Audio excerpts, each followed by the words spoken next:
Hi guys, good afternoon. Welcome back to my YouTube channel. Sa mga bagong pasok pa lang po sa aking channel, my name is Melvin and for today's video ay babahagi ko po sa inyo ang cash loan app na ito na nag-o-offer ng 0% interest for the first loan. At take note guys, wala din daw po tayong babayarang service fee. Sa mga gustong mag-apply nito guys, sundan nyo lang po ang video ito dahil susubukan ko ding applyan. Mas mabuti na applyan natin para malaman po natin kung ano po ang kanilang sistema sa sinabi nilang 0% interest. So let's go! Bago po tayo magsisimula, sa mga di pa nakasubscribe sa akin at sa mga bagong pasok pa lang po sa aking YouTube channel, pakiclick muna yung subscribe button na nasa baba at pakihit niyo yung bell para updated po kayo sa tuwing may i-upload akong mga utang tutorial video sa aking channel. Maraming salamat po!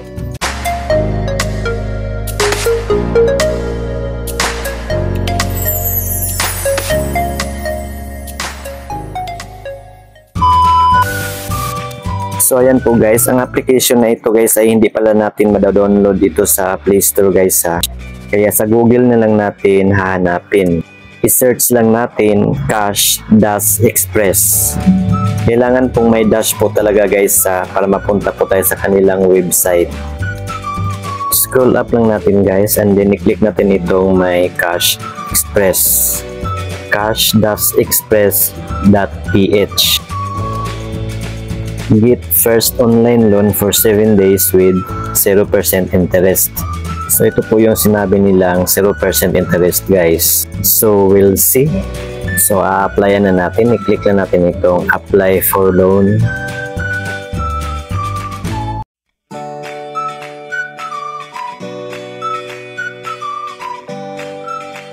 So ito na po ang panimula ng ating registration. So ilagay po natin dito ang ating active mobile number. At pagkatapos niyan, i-click natin itong may maliit na box. So agree their terms and conditions. And then click natin itong continue.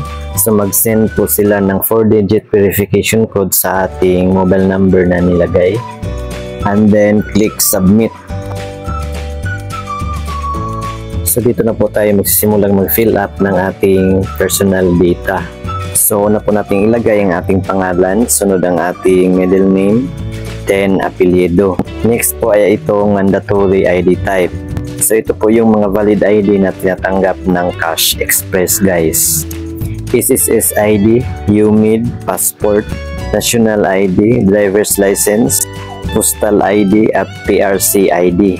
So, halimbawa sa akin, itong driver's license ang available na meron ako.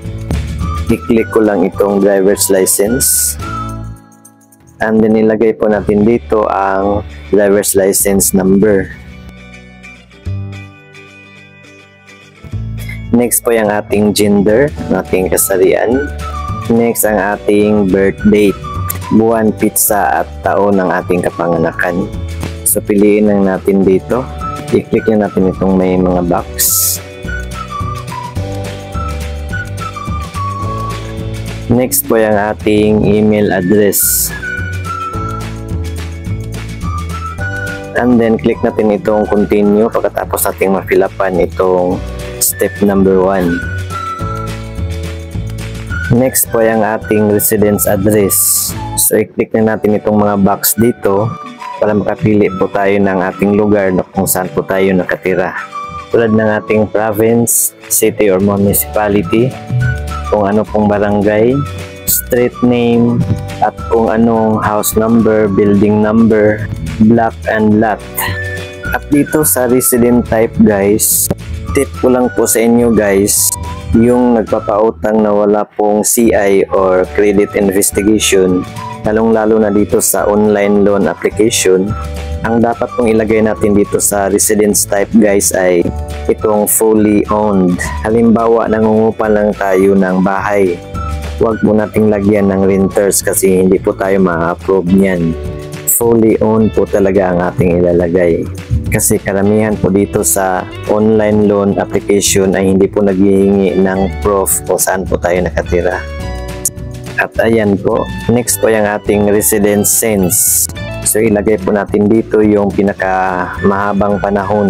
Kahit ilagay pa natin 20 years na po tayong nakatira sa ating lugar, pwede po iyan.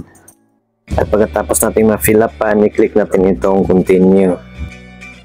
Next level na po tayo. Dito na po tayo sa ating additional details. So hiningi po nila ang ating educational level, kung ano po ang natapos natin, and then ang ating employment type, kung ano pong sector tayo nagtatrabaho. Next po ang ating company name, kung anong pangalan ng ating pinagtatrabahuan. Next po kung anong taon at buwan tayong na-hired sa ating pinagtatrabahuan. Next ay ang contact number ng ating pinagtatrabahuan. And then ang ating monthly income. Ito ay importante din po ito guys.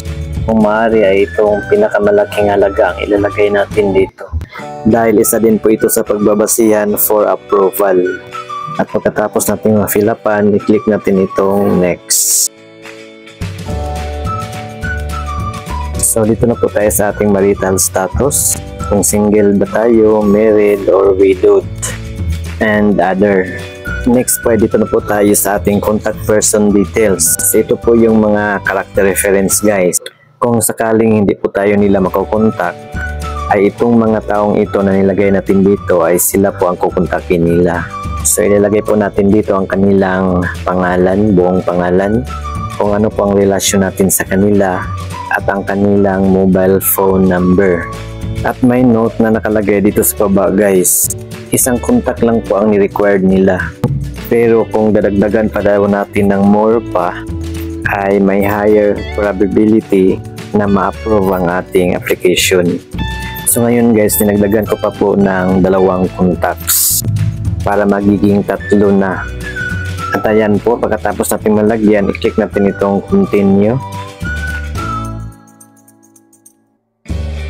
So dito na po tayo sa payment details, kung saan natin gustong i-transfer yung pera na uutangin natin dito. So may 2 option po tayong pagpipilian guys. Pwede natin i-transfer sa ating bank account at pwede rin sa ating e-wallet account. So dito sa bank account guys, ang mga kapartner nilang mga bangko ay ito po sila.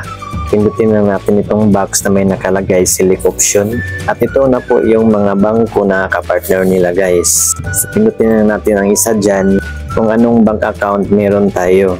At kapag nakapili na po tayo ng bangko, ilalagay po natin dito ang account number natin. Pagkatapos niyan, i-click natin itong may maliit na box. And then, i-click natin itong continue. Ang sa akin naman, dahil GCash yung gamitin ko, dito po tayo sa e-wallet. And then, ilagay po natin dito ang ating account name sa GCash. And then, ang ating number sa GCash. Pagkatapos niyan, i-click natin itong may maliit na box para malagyan ng check. And then, i-click natin itong continue. So dito na po tayo sa ating document upload.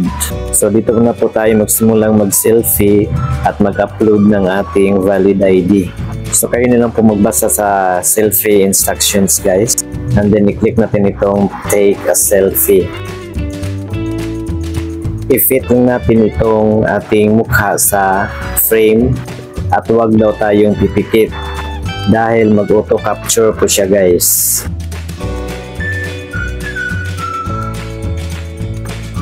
At ayan po, okay na po ang aking selfie. So dito na po tayo sa ating valid ID. I-click na natin itong take a document photo. I-fit din natin ang ating ID sa frame. And then automatic capture lang din po siya guys. Pagkatapos niyan, i-click natin itong continue. So dito na po tayo sa confirmation of conditions guys. Ito na po ang tinatawag nilang loan contract. So dito po natin nalalaman yung pamamaraan nila kung ano po yung 0% interest. So kapag first time pa po tayong mag-loan dito guys, ay mula 1,000 pesos hanggang 10,000 pesos ang pwede nating hiramin. At may payment frequency po tayong pupipilian guys. So ito na po yung loan term. So halimbawa po 5,000 yung hihiramin ko, At kapag itong 7 days ang pipiliin kong payment frequency, kailangan within 7 days ay mababayaran ko na po itong 5,000 na wala po tayong babayarang interest. So ito na po yung ibig sabihin ng 0% interest guys for the first loan. So kailangan 7 days na ibalik na natin yung 5,000 pesos na walang service fee at interest. Kapag itong 7 days ang pipiliin natin. Kapag itong 14 days naman ang ating pipiliin, kailangan within 14 days ay mababayaran na natin itong 5,000 pesos pero may interest na po na almost 20%. 949 pesos ang madadagdag. So ang mababayaran na natin lahat ay magiging 5,949 pesos na. Nako, ang laki pa rin ng interest.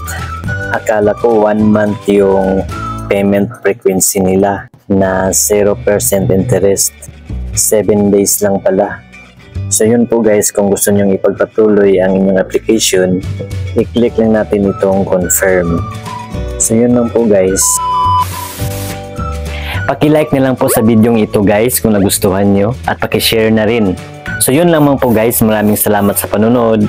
God bless us all. Goodbye.